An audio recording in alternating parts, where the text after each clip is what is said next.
hoy con un programa y un invitado muy especial, porque desde Bogotá, Colombia, está hoy con nosotros Fray Nelson Medina de la Orden de los Predicadores. Le damos al Padre una cordial bienvenida a este programa de Actualidad y Fe. Padre, muchas gracias por estar con nosotros. Bienvenido. Muchas gracias, Andrés, y muchas gracias a todo el equipo de El Sembrador que hace posible que estos mensajes lleguen a tantos hogares. Definitivamente, Padre, de nuevo, pues es un gusto, es un privilegio para nosotros contar con esa sabiduría, con ese amor a la predicación, a las almas, a la enseñanza que Dios le ha dado, y qué gran bendición poder a través de estos medios aprovecharlos, gracias a que los sembradores pues lo siguen haciendo posible, para que hoy le compartamos al pueblo de Dios un tema que ciertamente lo consideramos muy importante y muy necesario por los tiempos que estamos viviendo, Padre. Y es que definitivamente nuestra Madre Santísima nunca tampoco nos ha abandonado. Aquí todo el tiempo hablamos y le recordamos al pueblo de Dios de que Dios es fiel, de que Jesucristo nuestro Señor es fiel, que está con nosotros, que no nos abandona. Pero como si eso fuera poco, Padre, nuestra Madre del Cielo. Y usted hoy nos quiere compartir acerca de eso, prácticamente, Padre, y con un título que a mí me gustó mucho, que usted le puso: ven con nosotros a caminar, la impactante presencia de María en las horas difíciles del pueblo cristiano, Padre. Y pues ciertamente con los tiempos que estamos viviendo, qué oportuno, ¿verdad?, poder hablar de esto. Yo creo que sí, porque no se nos olvide que estas circunstancias difíciles no solamente tienen que ver con la salud física, sino también con la salud emocional, afectiva, espiritual, y si se puede hablar también así, con la salud económica. Estamos siendo afectados de muchas maneras, y en el aspecto emocional creo que lo que más está golpeando es la sensación de soledad, esa sensación de abandono que muchas personas pueden tener y que se hace particularmente dramática en el caso de los agonizantes. Así que es hermoso reconocer la presencia de María Santísima, y una vez más te agradezco, Andrés, y a todo el equipo que hace posible esta transmisión, para deleitarnos y para aprender a apoyarnos más en esta presencia de la Virgen Santísima. Padre, y es que ciertamente qué importante, porque estamos viviendo tiempos de incertidumbre, de tristeza, de duelo, como acaba de mencionar usted, de soledad. Entonces, hoy, ¿qué tenemos que tener en cuenta con respecto a esa Madre del Cielo, Padre? Yo recuerdo muy bien cuando el fundador de ESNE, Noel Díaz, fue a visitar al Papa allá a su casa de Santa Marta, y el Papa muy amablemente le concedió una entrevista. El Papa le dijo estas frases a Noel, le dijo: en tiempos de turbulencia espiritual y también de turbulencia como los que estamos viendo ahora, acogerse bajo el manto de la Santísima Virgen María, dijo el Papa Francisco. ¿Cómo ve usted estas palabras y cómo las podemos poner en el contexto de hoy para nosotros? Yo creo que el Papa ha sido una luz muy grande en medio de esta situación que nos afecta a todos. Una luz con su testimonio de humildad, su testimonio de servicio, su testimonio de prudencia. Es decir, no se trata, como se dice popularmente, de hacer tonterías y arriesgar contagios y ese tipo de cosas. Ha sido un ejemplo de prudencia, y también ha sido un ejemplo de oración. Seguramente tenemos muy presente aquel 27 de marzo del año pasado, el año 2020, en que el Papa dirigía una adoración particular al Santísimo Sacramento en súplica por todos nosotros, por el mundo entero, y luego nos daba una bendición extraordinaria que tiene ese nombre tan bello, Urbi et Orbi, es decir, para la ciudad y el mundo. Con esto quiero decir que el Papa ha estado muy presente, lo cual no es extraño en él, porque bien sabemos que tiene esa sensibilidad particular hacia el sufrimiento humano. Así que sí, son tiempos de incertidumbre, tiempos que nos han tomado por sorpresa, pero sabemos que a Dios no lo han tomado por sorpresa. Sabemos que Dios nuestro Señor tiene planes que muchas veces nos desconciertan, nos dejan perplejos, pero en los cuales brilla su poder, brilla su sabiduría y brilla su misericordia. ¿Quién nos ayuda a entender esto? ¿Quién nos ayuda a descubrirlo? Pues yo digo, humanamente, la persona que más puede ayudarnos es la persona que ha sufrido. Y es uno de los aspectos que estaremos de acuerdo, Andrés, los vamos a destacar a lo largo de esta conversación. Cómo María sufriente, María testigo del sufrimiento, es como persona humana una voz muy autorizada para darnos luces. Y por supuesto, además de su presencia y compañía como ser humano, está la fuerza de su oración, está el esplendor de la santidad que hay en ella, y esto indudablemente es de un valor incomparable en estas horas que estamos conociendo. Así que bendita la hora en que elevamos nuestros ojos hacia ella y le decimos, enséñanos cómo se navegan estas aguas, enséñanos cómo se espera en medio de la noche, enséñanos qué más podemos masticar que no sea solamente nuestro dolor. Y ella acude, ciertamente ella acude a estos llamados del pueblo de Dios, porque nos ama verdaderamente como madre en el orden de la gracia. Padre, en este tiempo que es tan difícil experimentar la paz profunda en los corazones, ya lo mencionábamos y las razones son obvias por lo que está atravesando la humanidad. Usted nos quería compartir como dos frases claves que nos pueden quizá poner en ese contexto de cómo es que nosotros verdaderamente podemos lograr experimentar una paz real, verdadera, profunda en estos momentos que es tan necesaria. Yo creo que has dicho los adjetivos más importantes, una paz que sea verdadera, es decir, que no estemos pegados, amarrados a fantasías, y una paz que sea profunda. Alguien hacía la comparación con la palmera, ¿no? En un ventarrón fuerte, en un huracán, sabemos que la palmera conserva flexibilidad, pero mantiene su raíz muy clara y muy profunda. Y yo creo que a nosotros nos toca ser como palmeras en esto. Hay cosas que están cambiando, evidentemente nos estamos sacudiendo en todos los aspectos, pero es muy importante que nuestras raíces permanezcan. Y hay dos raíces que, como tú dices, hay que destacarlas. Primero, algo que nos da una paz demasiado bella es la certeza de que estamos haciendo la voluntad de Dios. Porque el que tiene esa conciencia de estar haciendo la voluntad de Dios, sabe que está en la barca correcta, en la barca de Jesús. Recordamos todos ese pasaje que precisamente citaba el Papa, ¿no? Hace casi un año, en aquella bendición famosa. Y recordamos que el Papa mencionaba ese pasaje de la barca. Y hay un detalle que no dijo el Papa, bueno, no tenía que decirlo todo, pero es muy importante que nosotros lo recordemos. Y es que hay que saber que uno está en la barca de Jesús. Porque la misma tormenta, si me pilla en otra barca, ahí no tengo a quien gritar y no tengo quien me salve. Estar en la barca de Jesús es lo que significa esa frase. Considero en conciencia que estoy haciendo la voluntad de Dios. Lo cual implica para cada uno de nosotros una conversión. Porque por supuesto nuestras rebeldías, nuestras tardanzas, pues son freno a esa voluntad del Señor. Entonces quiere decir que lo primero que necesitamos es una actitud de conversión para acercarnos más y más a la barca de Cristo y para saber que estamos en la barca de Él. Eso es lo que significa la frase, considero en conciencia que estoy haciendo la voluntad de Dios. Y la segunda frase que nos ayuda en la paz y que es una raíz muy honda como la de aquella palmera, es la frase, he dejado todo en manos de Dios. Eso significa que yo tengo planes y tal vez los planes de Dios no coinciden con los míos. Como yo mismo he tenido que pasar por tormentas y por dolores muy personales, como todos ustedes, gente que se me ha muerto, amigos que he perdido, incertidumbre de muchas maneras, pues he leído también sobre este tema.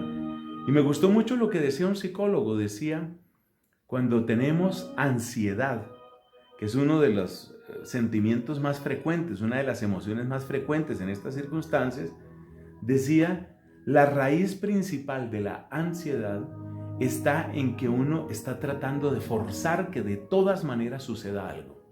Está tratando de forzarlo. Y por eso no tendremos paz si queremos imponer un determinado plan. Sí, tenemos planes, pues claro que sí. Tenemos nuestras familias, tenemos nuestros trabajos, los que estamos en evangelización hay muchas cosas que queremos hacer, pero es vital que por encima de todos esos planes nosotros podamos decir, he dejado todo en manos de Dios. Y lo más bello en el tema que nos ocupa hoy es que estas dos frases, estoy haciendo la voluntad de Dios y dejo todo en sus manos, esas dos frases son como los dos luceros de la vida de María. Eso fue lo que ella vivió. Pues lo han vivido tantos santos, de hecho todos los santos creo yo que lo han vivido, pero de un modo particularmente subrayado y luminoso, lo ha vivido María Santísima, y por eso creo que hacemos muy bien acercándonos a ella en esta noche. Y con esto me gustaría preguntarle acerca de cuando en la historia de la humanidad y en la historia de la Iglesia, el pueblo de Dios ha atravesado por momentos complicados, difíciles, han acudido al auxilio, al amparo de nuestra Madre Santísima. ¿Cuál ha sido esa respuesta? ¿Qué podemos ver nosotros en esos periodos históricos que hoy podemos nosotros volver a recordar y resaltar? Claro, es tan bello porque recoger las experiencias del pasado es darle consistencia a nuestro presente. Hay una frase que me gusta mucho de Fray Luis de Granada, un gran predicador del siglo XVI. Decía él, Dios que me trajo hasta aquí, no me va a dejar aquí. No me va a dejar aquí. Qué bueno. Y en esa frase hay que destacar que hay una mirada al pasado y hay una mirada al presente. La mirada al pasado es lo que ya he recibido. La mirada al presente es lo que necesito y espero recibir.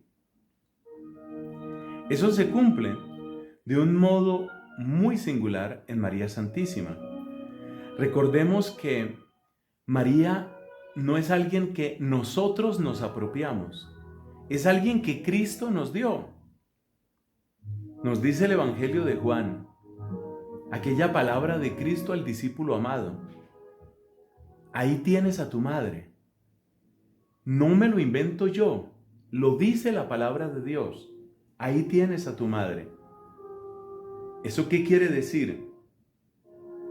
Pues destaquemos que en el Evangelio según San Juan, en el texto mismo, nunca se dice el nombre del discípulo amado. Eso no se dice. Y como alguien hermosamente explicaba, está muy bien que nunca se haya dicho ese nombre, porque así cada uno de nosotros puede poner su nombre.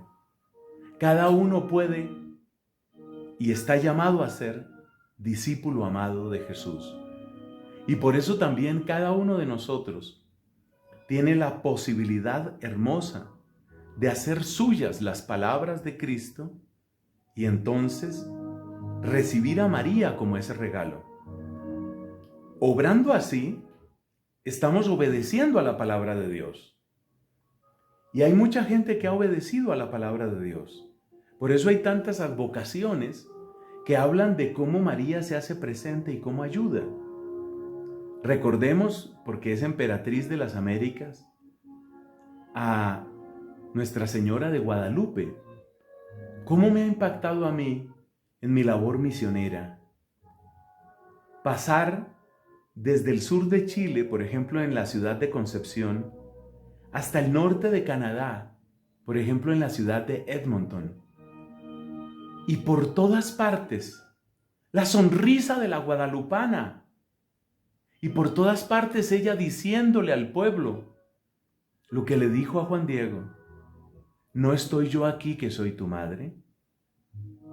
Ella, cuando habla así, por supuesto que deja obrar a su corazón, que es compasivo, corazón de mujer, corazón de hermana, de amiga, de madre. Ella deja obrar a su corazón. Pero ¿sabes otra cosa? Ella está obedeciéndole a Jesús cuando dice, ¿no estoy yo aquí que soy tu madre? Ella está obedeciéndole a Jesús, porque Jesús la volvió regalo. Y puesto que ella se volvió un regalo vivo, pues ella le hace caso a Jesús, ella le obedece a Jesús, y por eso se deja ver en tantos lugares. Por ejemplo, en Lourdes, o en Fátima, o en Guadalupe, o en ese santuario poco conocido de la isla de Irlanda, donde tuve ocasión de estar, y la amé, el santuario de Knock.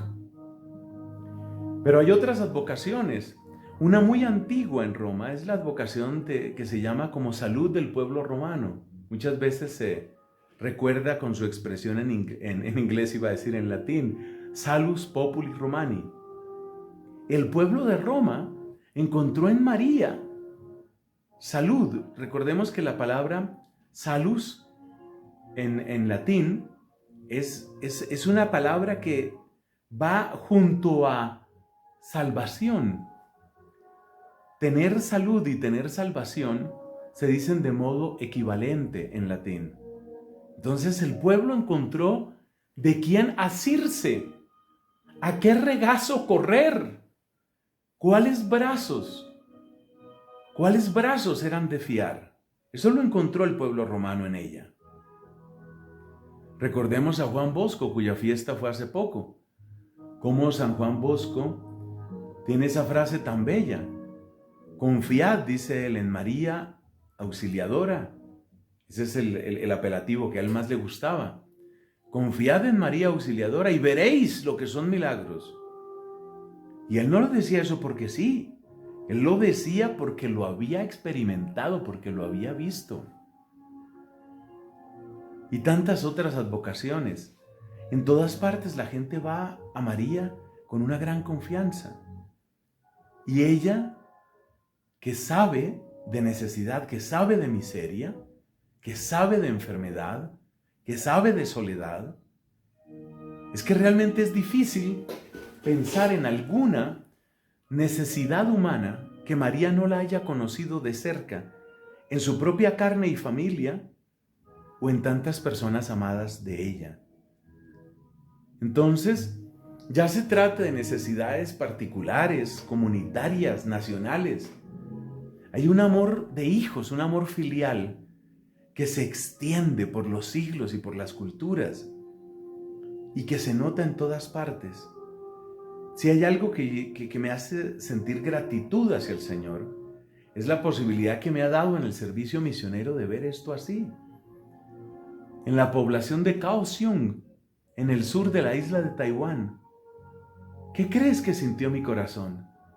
Al entrar en un templo, con una decoración un poco diferente, están esos motivos orientales, muy propios de aquella cultura, pero yo hice lo que hace todo católico cuando entra a un templo.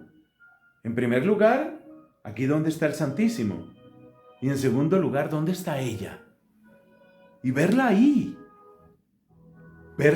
mis hermanos, custodiando ese pequeñito rebaño, como decía algún poeta, como pastora de los pastores, custodiando el rebañito. Por eso es importante que nosotros sepamos que la que empezó su labor de caridad en las bodas de Caná, nunca la ha cesado. Ella sigue atenta a cuál es el vino que se nos está acabando. Y si hoy el vino que necesitamos es vino de alegría, vino de paz, vino de consuelo, estoy seguro que ella está intercediendo en este momento por nosotros. Y ya sabemos que donde ella está, los milagros se apresuran. La hora de Cristo se apresura, porque así lo dice la palabra de Dios. Así que tenemos una fuente muy profunda de esperanza cuando nos acercamos a María Santísima, porque ella, como dije al principio, le hace caso a Jesús. Ella obedece a Jesús, y eso es muy grande.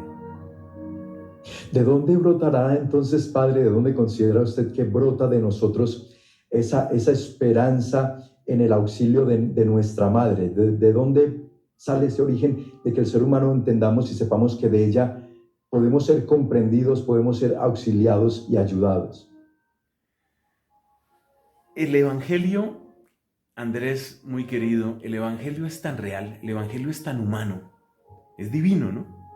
Pero es que si Cristo es verdadero hombre y verdadero Dios, pues el Evangelio es al mismo tiempo tan divino y tan humano. Y uno se da cuenta que la confianza crece cuando uno ve que una persona ha pasado por duras situaciones. Y yo tengo muy presente, aquí en mi oído, tengo muy presente una frase de San Bernardo. Es una frase que se lee en la iglesia el día de Nuestra Señora de los Dolores. Dice San Bernardo de Claraval: ¿María sabía que su hijo iba a resucitar? Y responde él mismo: claro que lo sabía. Y vuelve a preguntar: ¿y le dolía la muerte de su hijo? Y dice: por supuesto que le dolía. ¿O qué clase de persona eres tú que puede ver sin dolor lo que ella sufrió?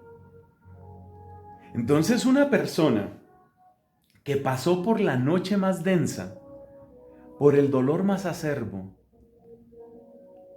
una persona que sintió la espada que le atravesaba el corazón, pero que pasó por ahí, que no se quedó ahí, que fue sostenida por Dios. Aunque algún padre de la iglesia dice que ella, humanamente hablando, estaba sosteniendo a Jesús. O sea que Dios la sostenía y ella sostenía a Cristo Dios. Entonces la persona que ha sufrido es una persona que le inspira a uno una profunda confianza. Los que hemos tenido pérdidas de personas que se nos han muerto, a mí se me han muerto hermanos de comunidad, se murió también mi papá. A veces uno se queda un poquito decepcionado de la manera que la gente, incluso con buena intención, las famosas palabras de pésame que dicen algunas personas. Y bueno, está bien, es decir, uno todo lo recibe con gratitud. Pero qué distintas son las palabras cuando las personas han conocido el sufrimiento. No necesariamente que se les haya muerto también el papá. Es el conocer el sufrimiento, y María sabe de eso. Y eso le inspira a uno una confianza muy grande en ella y una sensación de cercanía muy grande. El otro elemento es que ella pasó todo eso, pero no lo pasó sola. Con el debido respeto a los que les gusta el cine, ella no es la Mujer Maravilla. Ella es una mujer, como tantas mujeres con el corazón roto, como tantas mujeres con la dignidad pisoteada. Pero una mujer que todo lo vivió en unión con Dios. Y por eso la mirada de María es única. Es única. Podemos decir que es de esas personas que le da a uno otra perspectiva. Una persona que le da a uno un enfoque diferente. Qué bello es, lo digo en este momento por la labor de consejero que muchas veces le toca a uno de sacerdote. Qué bello es cuando estás tratando de hablarle a alguien y de repente la persona dice: oye, yo no había pensado en eso. No es que uno sea gran cosa, uno no es nadie. O sea, sí somos hijos de Dios, pero por nosotros mismos no somos nada. Pero sentir que la persona dice eso le da mucho significado a tu labor. Porque la persona está viendo algo que no veía. Yo creo que así es como obra María con nosotros. Ella nos da una perspectiva. Con su presencia, con su aroma, con su ejemplo, con su intercesión, con sus palabras. Como que hace que en cierto momento uno diga: oiga, yo no había visto esto. Y eso trae consuelo. Eso trae firmeza. Eso trae ganas de hacer nosotros lo que ella también hizo. Es decir, no encerrarnos solamente en que estoy sufriendo, estoy mal, sino salir de nosotros, porque hay muchas personas que realmente la están pasando mucho, pero mucho peor. Y nosotros los cristianos tenemos que ser faro en este momento. Es totalmente cierto, y yo creo que hoy esta parte de nuestra conversación puede ser la más revolucionaria. Porque sabemos bien que hay una especie de feminismo agresivo que trata de aplastar, de violentar no solamente el corazón de las mujeres, sino el corazón mismo de la Virgen. Yo no voy a citar aquí, lamentablemente, pues son cosas que han salido a los medios de comunicación, las profanaciones que se han hecho, las burlas que se han hecho, los insultos y blasfemias que se han lanzado en contra de María. Los que amamos la palabra de Dios sabemos cuál es el origen de ese vómito asqueroso contra la Virgen. El origen está bien descrito en el capítulo número 12 del libro del Apocalipsis, donde se habla de una mujer que al mismo tiempo representa al conjunto del pueblo de Dios, pero que de un modo particular tiene su embajadora en María Santísima. Y esta mujer es atacada por un dragón rojo, y el nombre del dragón se dice, es el diablo. Y el dragón vomita tratando de perseguir a María.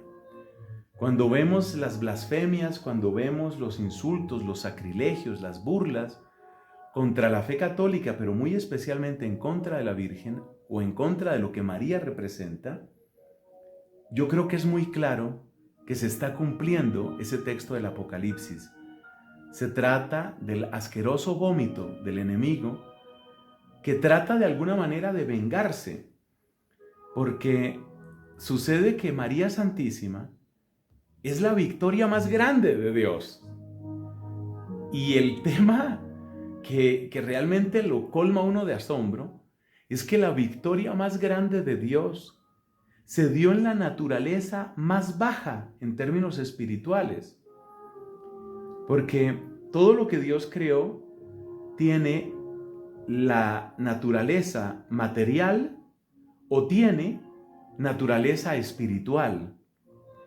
Sabemos que por hábiles y amables y simpáticos que sean los animales, o por bellas que sean las plantas, o por colosales que sean los minerales, pues en todo ello hay materia bellamente organizada, pero solo materia. Hay que llegar al ser humano para hablar de una auténtica naturaleza espiritual, que es nuestra alma inmortal, alma llamada a la comunión con Dios. Pero nosotros, los seres humanos, como bien lo explica Santo Tomás, somos el escalón más bajo en la naturaleza espiritual, porque por encima de nosotros, que somos los seres humanos, hombres y mujeres, hay 9 coros de ángeles. Son como 9 gigantescos escalones, cada uno más alto que el otro, hasta llegar al primer escalón, a la naturaleza espiritual más sublime, que es la naturaleza de los serafines. Y entre la naturaleza de los serafines, que es la naturaleza angélica, puramente espiritual, más alta de todas, entre esa naturaleza seráfica y el infinito de Dios hay una distancia inconmensurable. Bueno, con esa pequeña escala que acabo de describir, pues nos damos cuenta en dónde estamos los seres humanos. Y María es humana, es una persona humana. Por supuesto, nuestro Señor Jesucristo es fuente de toda la santidad que está en María, y por eso es incomparable la santidad de Cristo con la santidad de María. Pero bien nos enseña la teología, la persona de Cristo es persona divina. La victoria de la gracia en María es incomparable porque ella es persona humana. San Atanasio la describe con estas palabras: eres nuestra hermana, María. Eres nuestra hermana, eres una como nosotros. Y esa victoria de Dios en María es entonces la victoria del más alto, el Creador, en la naturaleza espiritual más baja. De las naturalezas espirituales acabo de explicar, la más bajita somos nosotros. Entonces, por supuesto que los demonios, que son ángeles caídos, pero ángeles, se mueren de envidia, se retuercen de envidia. Quisieran morir, pero no pueden morir. Pero se retuercen de envidia, se retuercen de ira, de ver la victoria perfectísima de Dios. No una vez, sino en cada latido del corazón inmaculado de la Virgen. en cada respiración de ella, en cada palabra que dijo, en cada parpadeo de sus ojos, en cada paso de sus pies. Todo fue victoria de Dios. Por eso es muy importante recordar este aspecto para que no nos dejemos engañar. Y muy singularmente a las queridas niñas, señoritas, amigas, mujeres consagradas, madres de familia, que puedan recibir estas palabras, yo les digo con todo el corazón, no se dejen engañar del dragón, no se acerquen al vómito asqueroso, no permitan que un feminismo agresivo les robe el camino a la verdadera feminidad, ese camino que se mostró en el corazón de la Virgen, un camino que uno ve también reflejado en muchas mujeres, porque hay muchas religiosas, repito, madres de familia, abuelitas, niñas hermosas, señoritas llenas de gracia, que muestran el camino de María. Y ellas, que espontáneamente se dirigen hacia la Virgen y que buscan en ella su mejor aliada, hacen muy bien, hacen muy bien. Y por eso, una persona como yo, pero lo pueden decir muchos otros, una persona como yo ha conocido, yo sí que he conocido, mujeres así.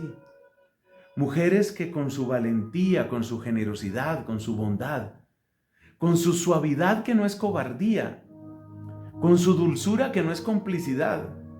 Mujeres que han reflejado algo de lo que hay en el corazón de la Virgen. Y yo nada más me pongo a pensar, si este es solo un destello, ¿cómo será contemplar en el cielo que Dios nos regale? ¿Cómo será contemplar en el cielo a María? Y por eso uno siente una confianza muy grande en María Santísima, muy grande. Porque ella es la gran inspiradora de toda la verdadera feminidad en la iglesia y en la sociedad. Ella es la verdadera inspiradora. Ella es la que muestra lo que significa ser mujer.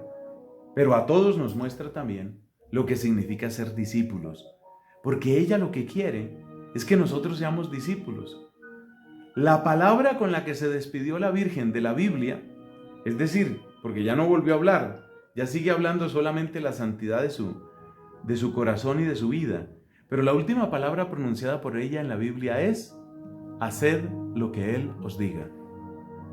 Lo único que ella quiere de nosotros es que seamos verdaderos, pero verdaderos, pero verdaderos discípulos de Jesús con todo nuestro ser. Padre, y bueno, pues hoy prácticamente habíamos prometido desde el programa anterior continuar y profundizar un poquito en un tema que usted alcanzó a mencionar esa vez, pero que vale muchísimo la pena profundizar porque a mí en lo particular me llamó mucho la atención cuando usted nos habló acerca de María, la Santísima Virgen María y los pobres de Yahvé.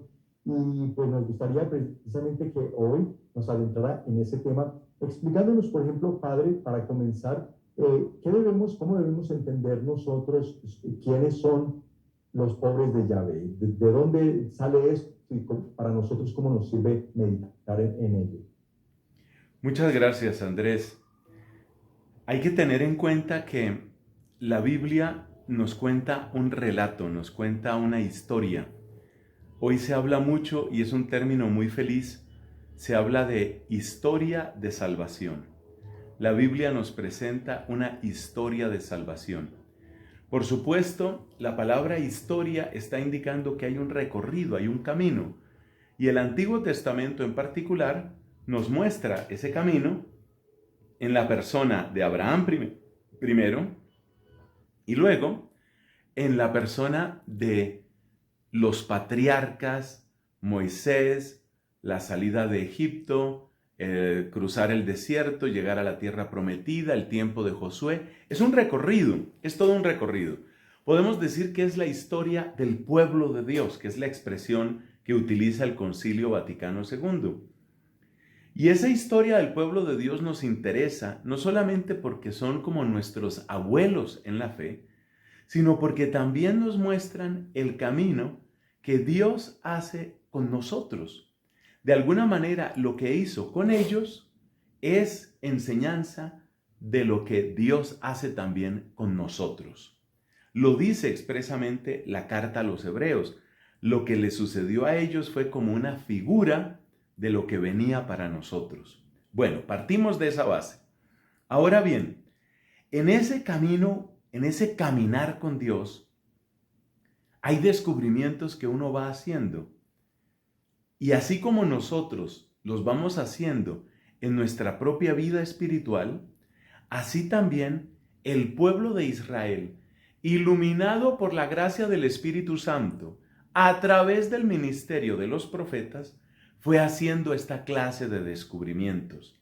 Por ejemplo, ¿has visto que los niños pequeños casi siempre les cuesta trabajo asumir sus responsabilidades? La tendencia, seamos sinceros, la tendencia de muchos niños es siempre echarle la culpa al otro. Es que mi compañerito, es que mi compañerita, el otro es el que tiene la culpa. Siempre señalando hacia afuera. Pues bien, eso mismo le pasaba a Israel. Israel durante mucho tiempo fue experto en echarle la culpa a otros. Siempre la culpa la tenían los egipcios, o la tenían los amonitas, o los madianitas, o los filisteos, o los caldeos, el que fuera. Es decir, tenían una incapacidad de mirar su propia situación. Pero repito, es aquí donde está la grandeza del servicio que prestaron los profetas. ¿Por qué? Porque los profetas les recordaban con frecuencia a los israelitas sobre sus propias incoherencias y pecados, como diciendo, el problema no está únicamente afuera, revísate adentro, date cuenta lo que tienes adentro. El momento más profundo de este examen de conciencia, por darle un nombre, sucedió en el destierro a Babilonia, siglo VI a.C. Cuando los israelitas, ya propiamente lo que quedaba era la tribu de Judá. Cuando la tribu de Judá, los judíos, fueron desterrados a Babilonia y humillados hasta el punto de tener que servir a un pueblo pagano, esa humillación los marcó profundamente. Podemos decir que los empobreció en un sentido, pero los enriqueció en otro sentido. Les enseñó a desconfiar de los poderes de este mundo. Les enseñó también a desconfiar de ellos mismos, a no creerse buenos, a no presumir de sus fuerzas. Eso forjó una espiritualidad. Y esa espiritualidad la mencionan varios profetas. Por ejemplo, nosotros nos damos cuenta que el profeta Sofonías habla de que Dios va a dejar un pequeño resto. Fíjate el lenguaje humilde, un pequeño resto. Y en otra ocasión, Dios dice a través del profeta Isaías, voy a dejar apenas un brote, un germen, como quien dice, la semilla de algo nuevo, porque la mayor parte de la planta como que no sirvió mucho. Entonces, los pobres de Yahvé son el fruto de todas esas experiencias, pero sobre todo de la experiencia de la humillación que lleva a una desconfianza radical de los ídolos de este mundo y a una desconfianza radical de la propia virtud y de las propias fuerzas. En términos positivos, los pobres de Yahvé van a ser aquellos que toman una actitud de absoluta confianza en Dios. Nosotros vemos que los pobres de Yahvé son aquellos que van a estar atentos, van a tener los oídos abiertos para el mensaje de Jesucristo, porque evidentemente Cristo dirige su evangelio sobre todo a esas personas. Los adversarios de Cristo, si los miramos en los evangelios, eran personas que no habían asumido esta espiritualidad. Eran personas que estaban demasiado seguras de ellas mismas. Mire, por ejemplo, los fariseos. Los fariseos se creían los buenos. Ellos creían que ellos eran justos y que ellos estaban muy bien. Los escribas estaban convencidos de que ellos eran los únicos que entendían correctamente la ley de Dios. Los saduceos estaban convencidos de que eran genios de la política y la diplomacia y manejaban todos los ritos del templo. Todas estas gentes, incluyendo los violentos, que eran los celotas, todos ellos se fiaban de ellos mismos, es decir, de sus fuerzas.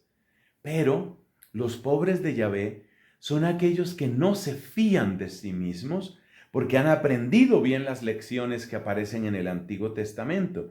Y lo más hermoso es descubrir que la persona, óigame bien, la persona que mejor describe esa espiritualidad de despojo de sí misma y de absoluta confianza en Dios no es otra, sino María Santísima. Por eso tenemos una razón más para afirmar que ella es la primera y más perfecta discípula del Señor. Padre, desde ese contexto que nos acaba de explicar, toma mucho sentido ahora entonces en las bienaventuranzas, lo que nuestro Señor Jesucristo nos decía, que bienaventurados los pobres, ¿verdad? Porque ciertamente que los pobres a veces tendemos a pensar es en el que no tiene nada, el pobrecito, la pobrecita pues que ni casa tiene, que ciertamente los pobres ocupan un lugar muy importante en el corazón de Dios. Pero a esa pobreza se refería nuestro Señor Jesucristo. Es como que usted ahora, con esto que nos está explicando, hace mucho sentido, tiene mucho sentido a lo que se refería nuestro Señor Jesucristo, y que efectivamente ahí viene también el modelo de María Santísima a presentarse como este modelo por excelencia de la pobreza a la que nos llama el Señor. Entonces, esto me lleva a la pregunta siguiente, Padre, y es: nosotros hemos oído alguna vez decir que los hijos predilectos de María Santísima son los consagrados y de una manera muy especial los sacerdotes. Ella les tiene un cariño y un amor muy especial y los cuida con amor de madre y amor entrañable, como lo hace con todos, pero con los sacerdotes sabemos que les tiene un gran amor. Padre, ¿qué rol juega nuestra Madre Santísima entonces en la vida de todo lo que son los consagrados y en especial de los sacerdotes? Quiero decirte, Andrés, que en muchos años de sacerdocio que Dios me ha concedido, me voy acercando a los 30 años de sacerdocio, es la primera vez que me hacen esta pregunta y me gusta mucho, porque es la relación entre ser consagrado y ser pobre de Yahvé, ser pobre de Dios. Efectivamente, la espiritualidad más profunda de la persona consagrada tiene que ser indudablemente la de estos que hemos llamado con la Biblia pobres de Dios o pobres de Yahvé, como se les llama en el Antiguo Testamento. Efectivamente, ¿qué es un sacerdote? Un sacerdote es una persona que ha tomado una opción, movido por el Espíritu Santo, ha tomado una opción de seguimiento cercano, estrecho de la persona de Jesucristo, para darle la gloria a Dios y para servir a su prójimo a través de un ministerio muy especial, que es el de hacer presente a Cristo como cabeza. Este es el sacerdote, por hablar del caso de los sacerdotes. ¿Y qué significa esto? Pues esto significa un acto, por una parte, de vaciamiento para tener absoluta disponibilidad. Si quiero ser apropiadamente embajador de Jesucristo, quiere decir que hay una especie de renuncia, que todo sacerdote la conoce muy bien y muchos laicos la entienden, una especie de renuncia para que sea Cristo el que brille y el que reine. ¿Por qué? Porque yo como ser humano no soy salvación de nadie. Solo hay un Salvador, solo hay un Redentor, que es Jesucristo. Entonces, cuando la gente se acerca al sacerdote, no están buscando simplemente a esta persona humana, sino al Señor.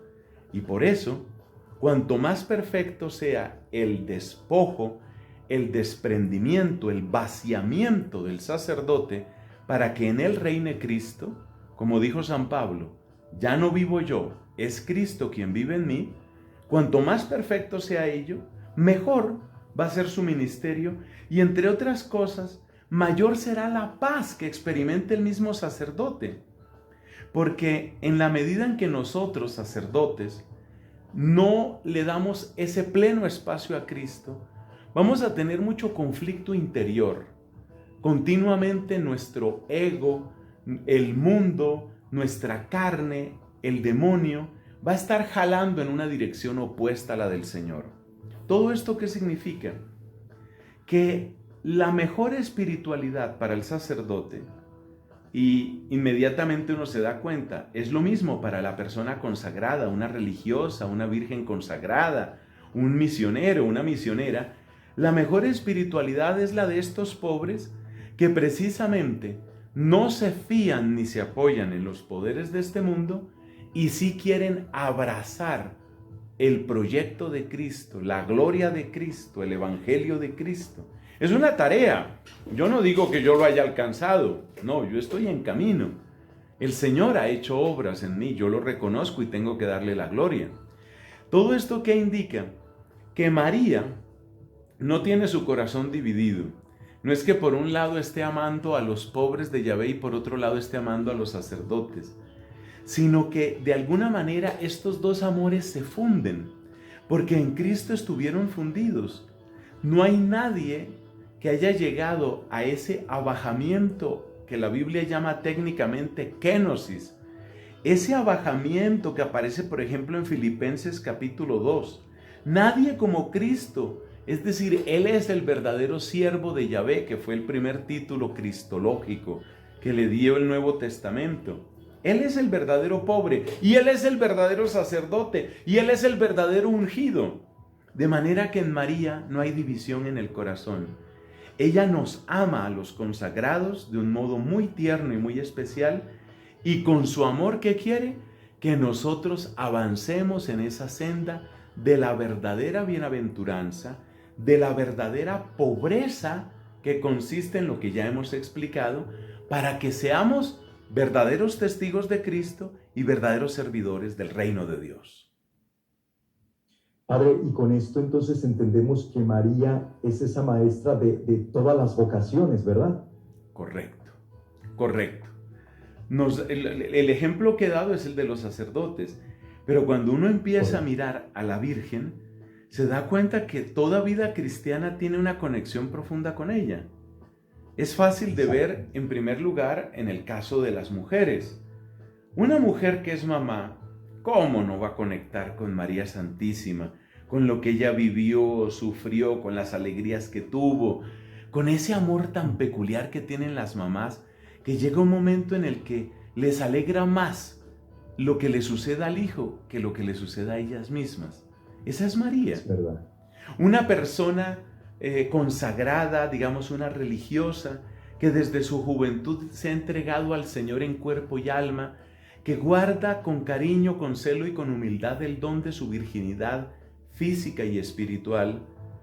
¿En quién encontrará una referencia más perfecta de pureza?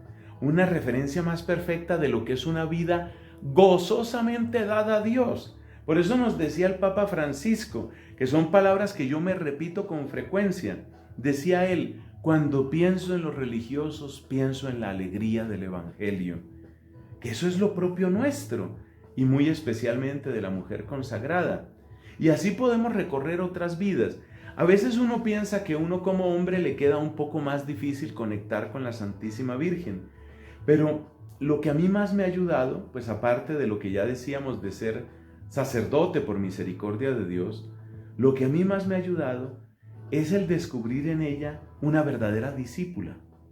¿Quién de nosotros, no importa cuál sea su condición, quién de nosotros no anhela ser verdadero discípulo del Señor? Y esa es ella, esa es ella. Cuando Jesús dijo, estos son mi madre y mis hermanos, esta frase que voy a decir, pues es del Evangelio, pero el comentario es de San Agustín. Dijo Esta es mi madre y mis hermanos, los que cumplen la voluntad de Dios. Y dice San Agustín, se estaba refiriendo en primer lugar a la mamá, en primer lugar a ella. Ella es la verdadera discípula. Entonces todos nosotros podemos conectar perfectamente con la vida de María y encontraremos inspiración, laicos, religiosos, sacerdotes, encontraremos inspiración en ella y un camino que, como decía San Luis María Griñón de Montfort, es más rápido, es más seguro, oiga eso, es más rápido, es más seguro y es más fácil. Eso es lo que encontramos en María. Qué maravilla. Padre, entonces, como síntesis de este punto que nos acaba de decir, y para nuestros amigos que por televisión pueden visualizar, amigos, entonces podemos decir, María es maestra de todas las vocaciones, de los consagrados, que ya los mencionó el Padre, religiosas, religiosos, sacerdotes, misioneros, pero tanto como de los laicos, nosotros los laicos, de los solteros, tanto como de los casados, de los que tienen hijos al igual de los que no los tienen, de los que pasan horas felices, horas de felicidad, de gozo, como de los que pasan momentos de tristeza en la vida. María pasó por todo eso, de aquellas almas más contemplativas, de los más activos. Por ello mismo, todos podemos encontrar en ella, en nuestra Madre Santísima, una verdadera compañía para el caminar espiritual de todos y cada uno de nosotros. Qué bonito meditar en esto, Padre, porque pocas veces lo profundizamos de una manera así tan espiritual, pero además tan real, porque es que María Santísima ya pasó por todas estas situaciones humanas que nosotros atravesamos. Y en cuanto lo mencionábamos ahí mismo en los puntos, tristeza, momentos de gozo, momentos de dolor, de sufrimiento, todo lo que le tocó pasar a María, por eso nos comprende tan perfectamente, podríamos decir, Padre. Y con esto el Papa Francisco ha declarado este año, ya lo sabemos la mayoría, y quien no lo sepa y estás recién sintonizando esta programación, Papa Francisco ha decidido declarar este año como el año de San José. La mayoría de católicos, Padre, poco, tenemos que ser honestos, poco conocíamos de San José, algunos apenas también se están adentrando a conocer. Y yo lo conocíamos porque pues ya tuve la oportunidad de hacer la consagración y es una maravilla y la riqueza de conocimiento de este gran santo que podemos obtener. Padre, le quería hacer esta pregunta. ¿Considera usted en lo personal y en lo que Dios le ha revelado que este es el tiempo de San José en la iglesia? Claro que sí, claro que sí. Yo pienso que pocas personas se han alegrado tanto con el año de San José como yo. Tanto que me puse en la tarea de grabar. Leí en voz alta y grabé y publiqué en mi canal de YouTube la encíclica completa, Patris Corde, con corazón de padre. Sé que hay muchas maneras de acceder a este documento, simplemente lo comento como un testimonio de mi gozo por esta declaración del Papa Francisco que nos hace mucho bien. ¿Y por qué es tan actual San José? Pues miren, San José es muy actual porque es la gran respuesta a una especie de movimiento cultural que a veces es subterráneo y a veces sale a flote con gran agresividad y que va en contra de todo lo masculino. Parece que en nuestra cultura actual, por lo menos en muchos países de lo que se suele llamar Occidente, hay la idea de que solo hay dos maneras de ser varón: o ser un machista, que por consiguiente debe ser derrotado y humillado y encarcelado, o si no, afeminarse. Entonces, entre el machismo y el afeminamiento, muchos varones se sienten desorientados, sienten que ese vigor especial que tiene el varón y ese liderazgo peculiar que tiene el varón tienen que ser mutilados. Me perdonan esta palabra que suena muy duro, pero muchos varones sienten que tienen que castrar su masculinidad porque si la dejan aparecer, van a ser agresores, van a ser rechazados porque van a ser machistas. Y lo más hermoso, refiriéndonos al tiempo en que vivimos, lo más hermoso con respecto a José es que no es ni agresor, ni predador, ni machista, pero tampoco es débil o cobarde o afeminado. Es un verdadero referente de lo que significa ser un auténtico varón, un varón de Dios. Y en ese sentido, la figura de José es como una bandera que el Papa Francisco ha levantado con fuerza y es una bandera a la que todos debemos mirar. Nosotros los varones, para aprender lo que es la auténtica masculinidad, no tienes que volverte afeminado. Dios le dio sus dones a las mujeres, benditas sean, pero tú no tienes que volverte mujer. Por supuesto, tampoco tienes que ser agresor de nadie. Entonces los varones encontramos en José una referencia extraordinaria. Y las mujeres harán muchísimo bien en seguir el ejemplo de Santa Teresa de Jesús, que era una auténtica enamorada de San José en esa confianza tan grande que le tenía. ¿Y qué fue lo que descubrió Santa Teresa? ¿Y han descubierto tantas mujeres en José? Han descubierto qué es lo que se puede y se debe esperar de un hombre. Ya se trate, para el caso de las que tienen vocación de matrimonio, ya se trate del novio, del esposo, o para las que no tienen esa vocación o están en una condición distinta, para que sepan qué se puede y se debe esperar del varón. Y esto es muy, muy saludable. Así que este es tiempo de San José y este es un año que tenemos que aprovecharlo todos, aunque todavía hay una razón, esta es una razón de actualidad para referirnos a por qué es tan importante el año de San José. Pero hay otra razón, mi estimado Andrés, hay otra razón que vale la pena conocer, que yo la llamo la razón espiritual, la razón, llamémosla teológica y espiritual, que es la que nos está abriendo en este momento el Espíritu Santo en la iglesia, porque como decía elocuentemente un sacerdote, la santidad de José está casi toda por descubrir. Entonces, en el momento en el que me indiques, porque tú vas llevando este programa, me gustaría comentar un poquito sobre esa razón teológica y espiritual del nuevo tiempo de San José que está llegando a la iglesia. Adelante, padre, porque ya para irnos a la pausa tenemos 2 minutos que usted puede irnos adentrando. Muy bien. Y después le aviso cuando vamos a la pausa. En 2 minutos estamos perfectos para esto, porque no debemos extendernos demasiado.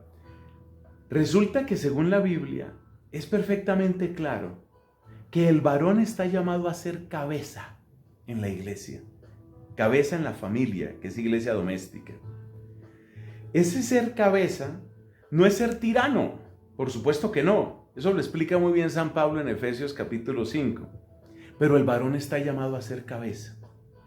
Entonces, para asomarnos a la impresionante santidad de San José, no hay sino que tomar esa frase que acabo de decir. En el hogar de Nazaret, José era cabeza. ¿Y eso qué implica? Pues simplemente tomemos en serio los textos de los evangelios. La persona que está protegiendo, guiando, acompañando, la persona que está defendiendo, que está piloteando esa barca del hogar de Nazaret, es José. Él es el capitán. Pero ahora piense usted esto, y casi que con este pensamiento cierro la idea. Piense usted solamente este detalle. Él era cabeza de un hogar donde estaba María, la Inmaculada, y donde estaba el Hijo de Dios. Imagínese lo que es ser cabeza de María Santísima.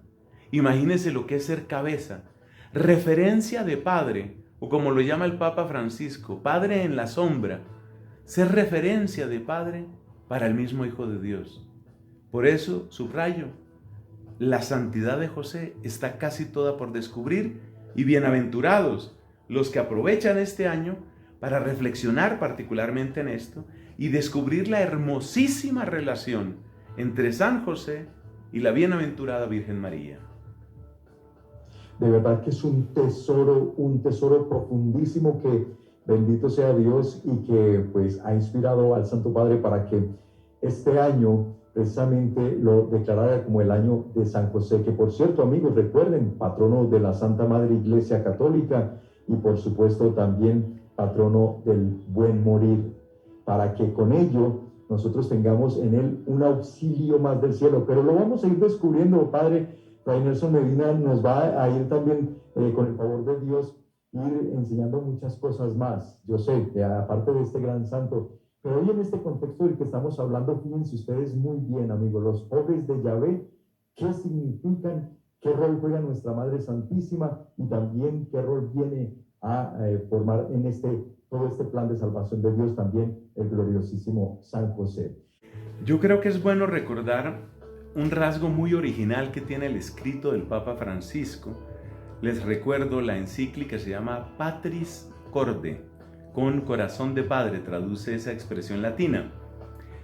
Y me llama la atención, o sea, me pareció una amable sorpresa ver que en la encíclica de este Papa aparece una reflexión sobre la creatividad de José.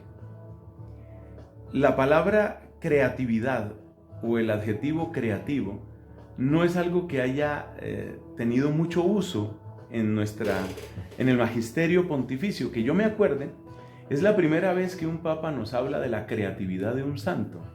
Y en este caso, el Papa Francisco nos habla de la creatividad de José. Esa capacidad para seguir respondiendo en nuevas circunstancias, algo que está muy relacionado con la flexibilidad en el pensamiento, con una adecuada tolerancia y con una absoluta confianza en Dios. Por ejemplo, ellos tenían su vida organizada y de repente viene esa noticia. Bueno, la vida no estaba del todo organizada porque estaban allá en la zona de Belén y ellos eran de Nazaret. Pero bueno, ya había nacido el niño, ya estaban ahí en Belén, la ciudad de David, la ciudad del Mesías. Y de repente esa noticia, Herodes está buscando al niño para matarlo. Tocaba improvisar, tocaba trabajar sobre la marcha, tocaba ser creativo. ¿Cómo salir de ahí? ¿Cómo salir? Los datos históricos nos cuentan que había un tráfico fluido, es decir, un flujo constante de comerciantes entre la zona de Jerusalén y por lo tanto de Belén y el norte de Egipto, concretamente la ciudad de Alejandría, donde había una amplia comunidad judía. O sea que parece que cuando José sale con su familia hacia Egipto, pues él lo que hace es unirse a unas de estas caravanas de mercaderes que iban desde Jerusalén, o en todo caso de la Tierra Santa, hacia el norte de Egipto. Pero eso le tocó solucionarlo en cosa de horas. Es que ya había que salvar al niño. Y era llegar, muy probablemente, repito, a Alejandría, ¿a hacer qué? Pues a ver cómo me defiendo aquí. A ver cómo defiendo yo mi hogar. A ver cómo defiendo el plan de Dios. Y para eso hay que ser muy creativo. Es decir, es un hombre que no se rinde. Es un hombre que busca un camino. Es un hombre que abre el camino si no está hecho. Es un hombre creativo. Y me parece tan encantador y tan humano este rostro de José, que yo creo que es un testimonio más del poder y de la luz que Dios le dio a él para que fuera esposo de la Virgen y padre en la tierra de nuestro Señor Jesucristo. Quería preguntarle, padre, entonces, con respecto a eso, hay una situación porque le permite nuestro buen Dios a María Santísima llegar hasta el momento del Calvario, llegar hasta el momento de la cruz con Jesús, pero incluso ella no llega sola a ese momento, se encontraba con alguien más, padre. Sí, de hecho, nos dicen los evangelios que había 3 Marías ahí. María era un nombre relativamente común. Una hermana de Moisés también se llamaba María. El nombre María aparece como Miriam en algunos, es el mismo nombre. Miriam, María es el mismo nombre. Y era un nombre relativamente común entre los judíos. Pues junto a la cruz había 3 Marías y yo quiero destacar 2 de ellas porque yo creo que Dios nos da un mensaje muy bello ahí, muy, muy bello. Sin quitarle importancia a la otra que es María de Cleofás. Esta es María, la Santísima Virgen. Está María de Cleofás, de la que no vamos a hablar ahora, y está la otra María, María Magdalena. Lo que a mí me impacta, y por eso me parece tan hermoso que estemos compartiendo este momento, Lo que a mí me impacta es hacernos esta pregunta. ¿Quién era María de Nazaret y quién era María de Magdala o María Magdalena? Porque estaban esas dos, María de Nazaret y María de Magdala. Y nosotros podemos decir que María de Nazaret es algo así como la luz purísima que Dios regaló a la humanidad, mostrando cuál era su plan para el universo entero. Como una vez me mostró el Señor con tantísima claridad, María es el universo como Dios lo pensó. María es el universo diciéndole sí a Dios. Es la creación entera que le responde a Dios en clave de fe, de obediencia y de amor. Es decir, luz, luz abundantísima. Luz que ella recibe. Por eso los padres de la iglesia hablaban de ella como la luna que refleja la luz del sol. Preciosa la luna, pero toda la luz de la luna pues viene del sol. Así también, preciosa María, pero no la idolatramos, todo lo que hay en ella es reflejo de la gracia de Cristo. Bueno, entonces estaba María Santísima, que es esa luz esplendorosa. Y estaba María Magdalena, que pasó por la oscuridad más densa que describe la Biblia. La Biblia de ninguna persona describe tanta oscuridad como de María Magdalena. Sabemos que el número 7 en la Biblia tiene ese sentido de plenitud, pero María Magdalena tenía la plenitud inversa, porque había estado poseída por 7 demonios. 7 es el número de la plenitud.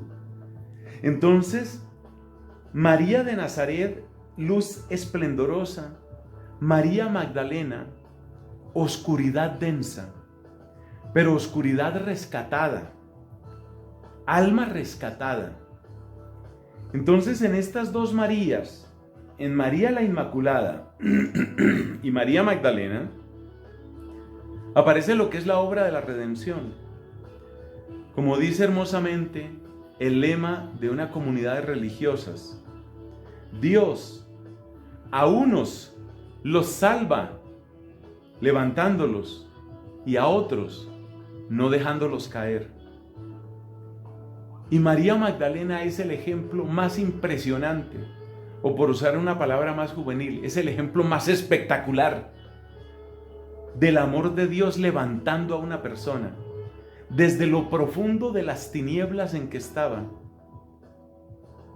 María de Magdala es la María levantada, rescatada de lo profundo de las garras, de las fauces del enemigo.